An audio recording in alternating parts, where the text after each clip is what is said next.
This is Bad People, Good Actions, written by Zanaya, Brandy, Autumn, Dylan, and Jaden of the Royal Redskins group during the Peace and Still project for edit class at New Tech at Jerome in October 2018. In the times of when moonshine was illegal, there were lots of crazy things happening. The story starts with a group of teenagers, John, Addie, Lily, Adam, and Carl, in 1960. They were born and raised in Rocky Mount, Virginia of 1947. The group of friends haven't seen each other since they were 6 years old.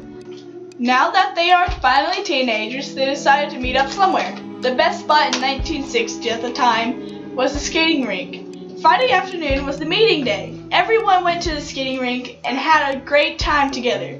Towards leaving time, it was when it turned sideways. They saw another of their old friends, Billy, with a group of older men, unloading cases of something behind the library. Everything seemed suspicious.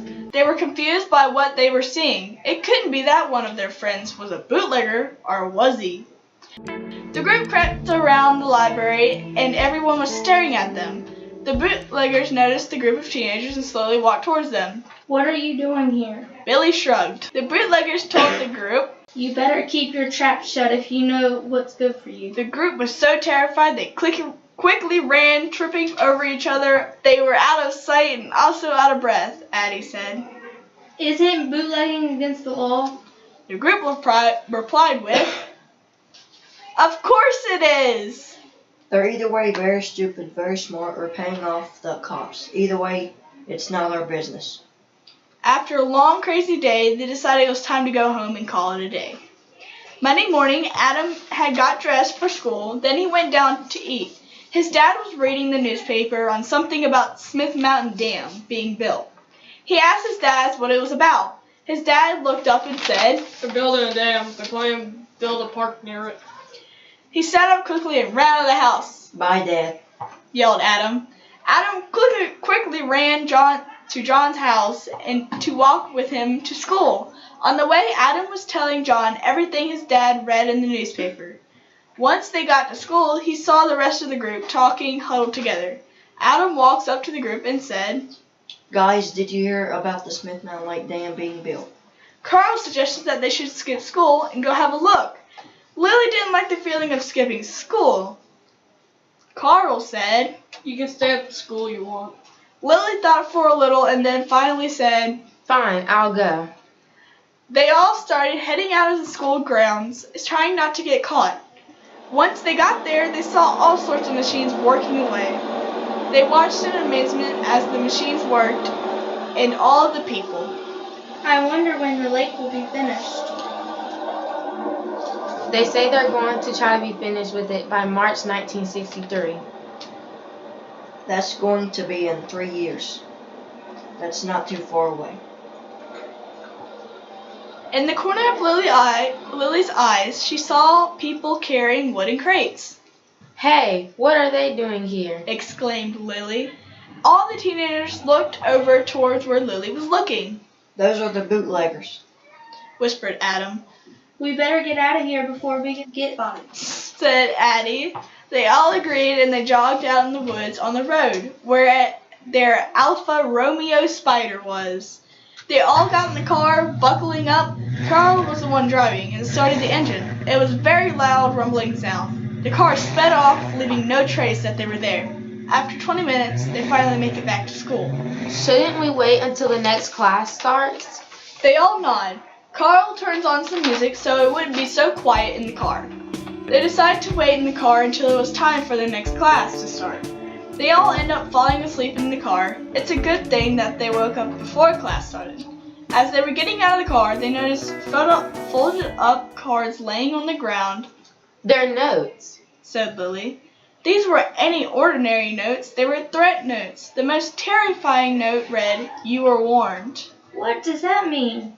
Asked Addie. Everyone shakes their head in confusion. No one knew that John had told Billy's parents about him being with the bootleggers. And it just so happens that Billy's dad is a police officer. John finally tells the group, and let me explain.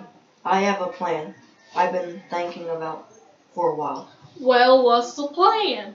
We join the bootleggers, convince Billy to leave a group, and have Billy's dad come in at the perfect time to put the bootleggers in jail. I like that idea.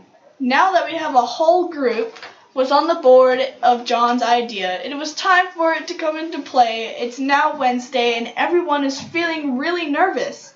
They all meet at school once again, but this time they don't go in. They wait outside until the school begins and then they head for the library. Pulling up at the library was making everyone go into panic. I don't want to go now, Said Addie. Well, if you want this to be all over, then we'll have to. Says John. They walk behind the library. Well, look who it is. Says one of the bootleggers. Relax, we've just come to talk. Says Carl. What a want. Says one of the bootleggers. We want to be a part of the group. Says Lily. So first you snitch on us, then you come to join us? Says one of the bootleggers.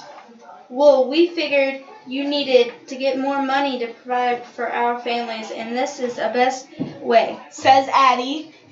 Okay, but you just to know, if we get into any trouble, we know who told you. Says one of the bootleggers. Ugh. The group sticked with the bootleggers for about a week, and then they decided it was finally time for the master plan to come into play. John contacted Billy's father and told him the plans to take on the bootleggers. Billy's dad said he would meet up with the group behind the library in 5 minutes. The group stalled for the bootleggers until Billy's dad could arrive.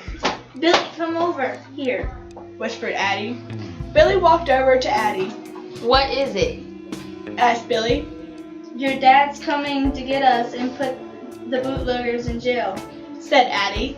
Great, because I actually hated being with them. I only did it for the money, but I didn't think it would continue this far. Said Billy.